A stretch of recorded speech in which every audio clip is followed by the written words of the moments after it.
Bon, pendant que certains ont été pris par le décès d'un rappeur hier soir, on a eu de nouvelles concernant ce qui se passe au Middle East, à Gaza.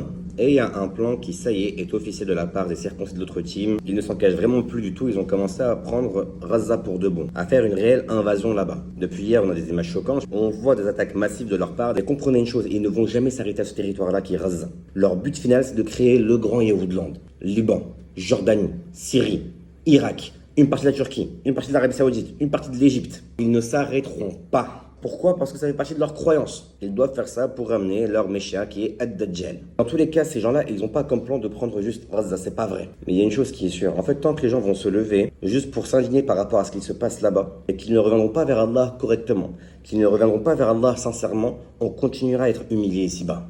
Et ce qui se passe là maintenant à Gaza, c'est juste un exemple. Ça va se passer sur une échelle bien plus grande dans beaucoup de nos pays à nous.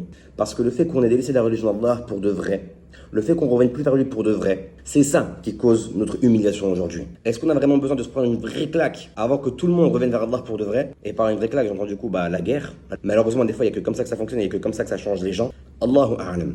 Mais l'indifférence et la non-action qui se passe actuellement, elle est vraiment terrifiante.